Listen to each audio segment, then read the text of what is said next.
ব্যবসা বাণিজ্যের বিশ্লেষণে ডিবিসি নিউজের নিয়মিত আয়োজন ইসলামী ব্যাংক তালিখাতায় স্বাগত জানাচ্ছি আমি হিমাদ্রি রাহা। অর্থনীতির অন্যতম চালিকা শক্তি ক্ষুদ্র ও মাঝারি উদ্যোগ এসএমই। জাতিসংঘের তথ্যানুসারে বৈশ্বিক ব্যবসার 90%, কর্মসংস্থানের 70% এবং মোট দেশজ উৎপাদনের অর্থাৎ জিডিপির 50%ই এই খাতের অবদান। তবে বিশ্বের অন্যান্য দেশের তুলনায় বাংলাদেশের জিডিপিতে এসএমই খাতের অবদান এখনও বেশ কম। রয়েছে ঋণদান ও ব্যাংকিং লেনদেনের জটিলতা। এই যখন অবস্থা, তখন দেশের বেশ কিছু দুর্বল ব্যাংক ছাড়তে চায় এসএমই উদ্যোক্তারা। এসব নিয়েই আমাদের আজকের তালিখাতার আলোচনার বিষয়, এসএমই উদ্যোক্তারা দুর্বল ব্যাংক ছাড়তে চায় কেন।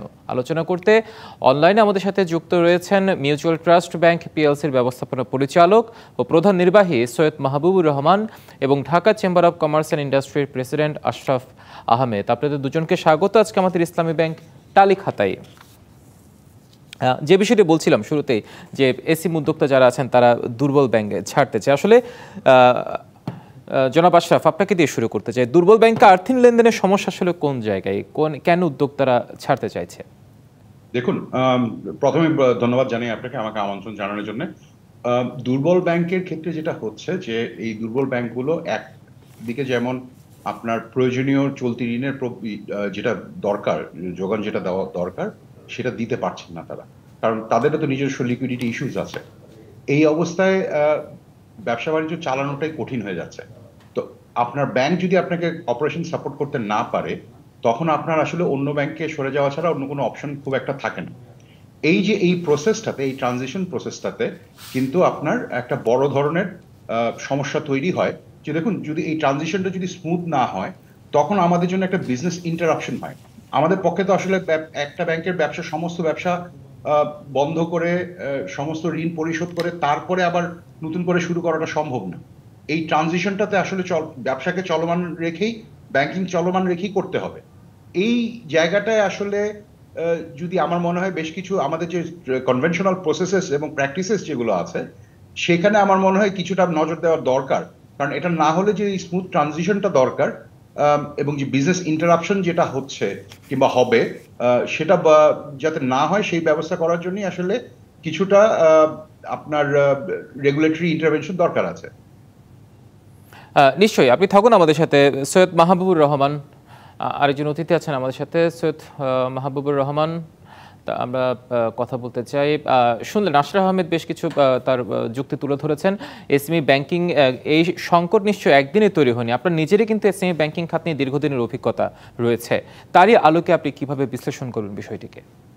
না, আসলে দুর্বল ব্যাংক থেকে আসলে এটা তো আমাদের দেশের একটা সমস্যা হয়ে গেছে। এখন দেখা যাচ্ছে অনেক ব্যাংক দুর্বল হিসাবে আইডেন্টিফাইড হচ্ছে। এগুলো একসময় করছিল, এইসব ব্যাংকে কিন্তু একসময় ফান্ডিং করছিল, বিকজ তাদের অনেক সাপোর্ট ছিল সেন্ট্রাল ব্যাংক থেকে। এখন যেহেতু সেন্ট্রাল ব্যাংকের এই সাপোর্টটা নাই, তো স্বাভাবিকভাবে তারা এখন ভাবে তারল্য সাপোর্ট যেটা ব্যাপার আছে সেটা দিতে পারছে না। এবং স্বাভাবিকভাবে আপনি ধরেন এই এসএমইগুলো রেগুলার ডে টু ডে টাকার প্রয়োজন হয়। এখন যখন ডে টু ডে টাকা দিতে পারছেন না, তখনই কিন্তু সমস্যা হয়। আর ধরেন ওভারঅল যেটা হচ্ছে যে এমনি কিন্তু ইকোনমি একটা স্ট্রেসে আছে, এবং সেই স্ট্রেসের মধ্যে কিন্তু সবচেয়ে বেশি ইফেক্টেড কিন্তু হচ্ছে আমাদের এসএমইগুলোই। তো একদিকে আপনি ব্যাংকের সহযোগিতা পাচ্ছেন না, আবার অন্য আরেকদিকে আপনি যে market is also not in your favour. তো স্বাভাবিকভাবে এই এসএমইগুলো একটা চাপের মধ্যেই আছে। এখন ইটস নট দ্যাট যে আপনি ভালো ব্যাংকে গেলেই যে আপনি ভালো করতে পারবেন তা না, কিন্তু এটার এখন পুরো পরিবেশটা কিন্তু আপনার ফেভারে থাকতে হবে।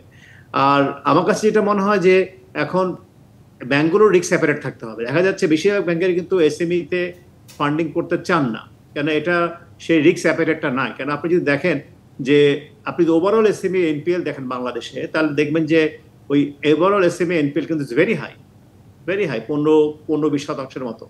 সো ওইটাও একটা অনেক সময় ব্যাংকগুলোকে তারা ওইখানে ওই পার্টিকুলার সেক্টরে যেতে চায় না।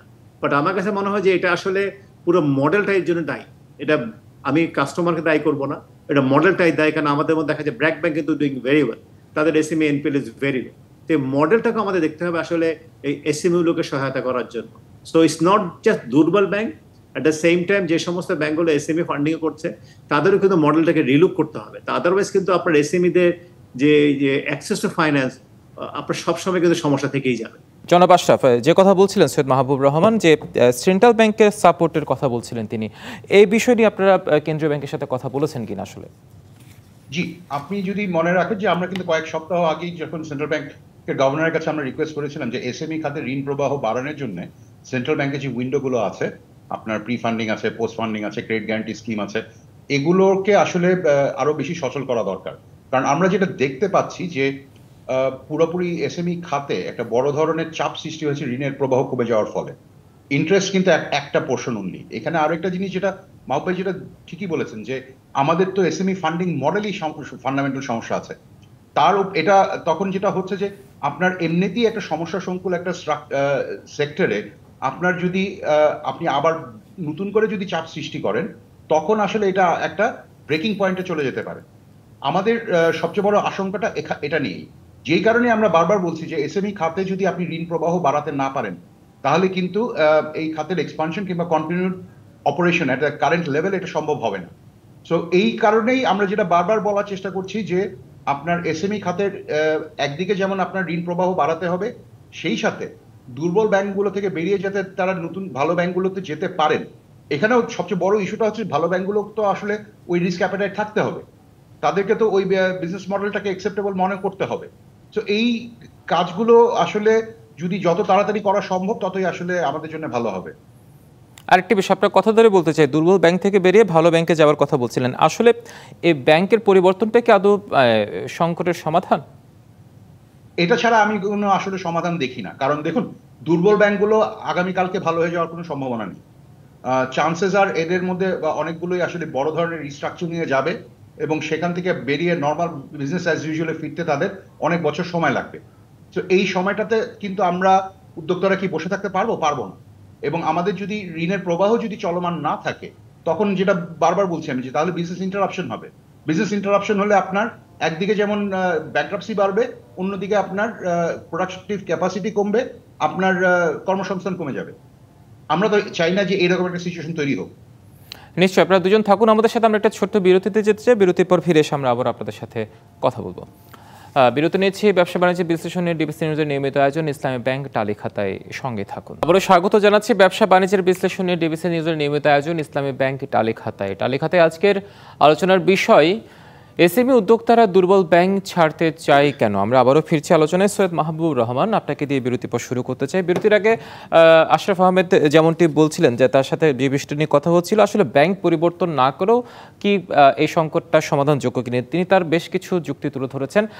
আপনার কাছে যে বিষয়টি জানতে চাই, আসলে ব্যাংক না ছেড়েও সংকটটি সমাধানযোগ্য কিনা, একটু ঘুরিয়ে বললাম। ব্যাপারগুলো হয় কি, মানে এসএমই যারা তো small unit, it's not like multi banking, খুব অপশনস খুব বেশি আছে। কেন এরা মোস্টলি সিঙ্গেল ব্যাংক হয়, কেন এদের রিকোয়ারমেন্ট কম। মাল্টি ব্যাংক করতে গেলে কিন্তু ঝামেলা হয়, কন্ট্রোল চলে যায়। তো যারা করেন ব্যাংকগুলো চাই যে সিঙ্গেল ব্যাংক থাকুক, তাতে করে আমার ক্যাশ ফ্লোর কন্ট্রোলও থাকে, কাস্টমার কন্ট্রোলও থাকে।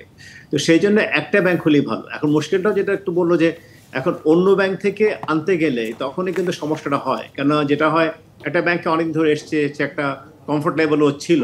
সো অন্য একটা ব্যাংকে আসলে অন্য একটা ব্যাংকের কালচার, অন্য একটা ব্যাংকের প্রসেস, এগুলো ফলো করে অনেক সময় ব্যাংক চাইলেও অনেক সময় আনতে পারে না।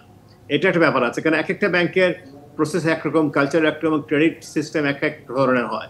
তো ওখানে গিয়ে হয়তো একটা বাধা সৃষ্টি হয়। বা আপনি ধরেন, আর যেটা হয় কি, উইকার ব্যাংকের কোনো কাস্টমার একটা মাইন্ডসেট থাকে, একটা খারাপ ব্যাংকের কাস্টমার ওকে আমি আনবো কেন, এই ব্যাপারটা কিন্তু মধ্যে থাকে। যে ভালো ব্যাংক মনে করে যে ওইখানে গেছে, সে তো ওর নিজের হয়তো সমস্যা ছিল বলে সে ওই ব্যাংকগুলো চুজ করেছে। কারণ এই উইক ব্যাংকগুলো কিন্তু ধরেন আমরা হয়তো আজকে এই ব্যাংকগুলোকে উইকার ব্যাংক হিসেবে আইডেন্টিফাইড করা হচ্ছে, কিন্তু এই ব্যাংকগুলোর অবস্থা যে ভালো না সেটা আমি অনেকদিন থেকেই জানি।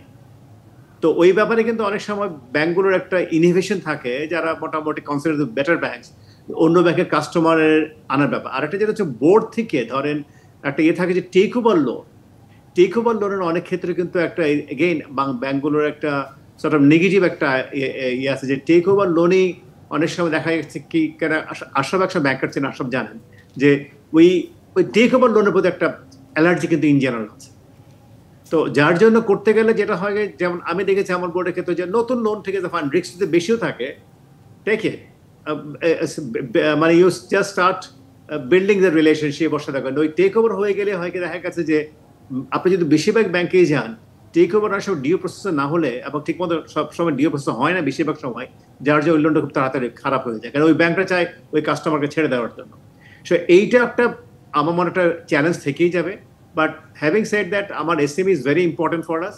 কেন আপনি যদি আমার যে জনশক্তি, আমাদের যে প্রতি বছর 20-22 লক্ষ যে লেবাররা জয়েন করছে, এদের কিন্তু মূল এমপ্লয়মেন্টটা আসছে কিন্তু এসএমই থেকে।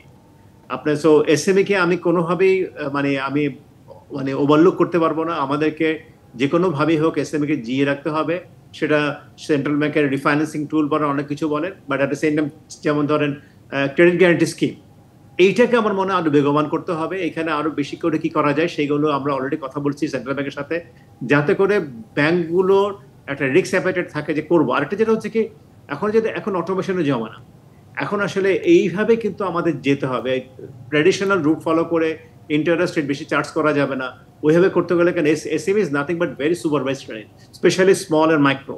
সো ওখানে কিন্তু আমাকে যদি সুপারভাইজেশন না করতে পারে, তাহলে কিন্তু আমি এই লোনগুলো রিকভার করা ইজ ভেরি ভেরি ডিফিকাল্ট, আমার এক্সপেরিয়েন্স থেকে আমি দেখছি। নিশ্চয়ই লোন রিকভারির কথা বলছেন, এই প্রসঙ্গে নিয়ে আমি একটু আশরাফ আমাদের সাথে কথা বলতে চাই। আরেকটি বিষয় দেখা যায়, অনেক ক্ষুদ্র উদ্যোক্তাদের ক্ষেত্রে যেটি দেখা যায়, দেশের রাজনৈতিক পট পরিবর্তনই হোক, অর্থনৈতিক পট পরিবর্তনই হোক, কিংবা প্রাকৃতিক দুর্যোগগত কারণেই হোক, প্রথম খড়গটা কিন্তু সে এসএমই উদ্যোক্তাদের উপরে পড়ে।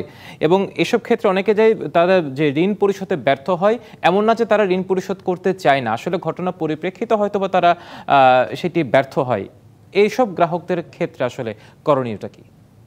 দেখুন, মাহবুব যেটা বললেন যে এসএমইর ক্ষেত্রে তো অনেকগুলো ইউনিক ক্যারেক্টারিস্টিক্স আছে ক্রেডিট পার্সপেক্টিভ থেকে।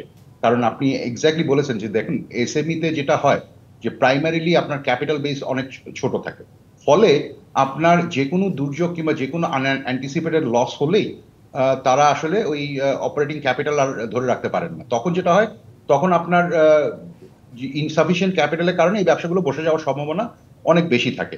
এটা is a fundamental risk characteristics of all SMEs. But আমাদের জন্য আসলে ক্রিটিক্যাল কম্পোনেন্টটা হচ্ছে, আমরা যদি, এবং Mahbub correctly has pointed out যে এসএমই লেন্ডিং এর অনেকগুলো মেজর বটলনেক আছে, কিন্তু এই কারেন্ট অবস্থায় এই বটলনেক গুলো যদি আমরা রিজলভ করতে না পারি, তাহলে তার ম্যাক্রো ইকোনমিক ইম্প্যাক্ট কিন্তু আসলে ভয়াবহ। কারণ আপনার যদি মাত্র এসএমই খাতে যদি 10%ও যদি অপারেট করতে না পারে, কিংবা এই ট্রানজিশন প্রসেসে যদি এফেক্টেড হয়, তখন কিন্তু সেটা কিন্তু লক্ষ লক্ষ কর্মসংস্থানের উপরে চাপ সৃষ্টি করবে। আমরা চাই না এরকম একটা সিচুয়েশন তৈরি হোক। তাহলে আমাদেরকে যত সমস্যাই থাকুক, এসএমই ট্রানজিশন এবং কন্টিনিউয়াস ফান্ডিং এর এই প্রবলেমটা রিজলভ করতেই হবে। কারণ আমার মনে হয় না আমাদের কোনো অপশন আছে হাতে যে এটা আমরা করব না কিংবা করতে চাই না। ভালো ব্যাংকগুলোকে আসলে আপনার যথেষ্ট ইনসেন্টিভ দিতে হবে। ক্রেডিট গ্যারান্টি স্কিমটা যেমন খুবই ভালো একটা জিনিস কাজ করবে, যেটা at least credit risk appetite manage করার জন্য যথেষ্ট হেল্প করবে। ফান্ডিং যেগুলো আপনার pre funding and post funding, এটা আপনার কাজ করবে লিকুইডিটি ম্যানেজ করার জন্য। এখন বাট একই সাথে এটা মাথায় রাখতে হবে যে দুর্বল ব্যাংকগুলো আলটিমেটলি কি হবে। আমরা যেটা দেখতে পাচ্ছি যে আপনি যাই করেন না কেন সেন্ট্রাল ব্যাংক, এরা এই ব্যাংকগুলো আসলে বিজনেস অ্যাজ ইউজুয়াল অবস্থায় ফিরতে বেশ কয়েক বছর লাগবেই।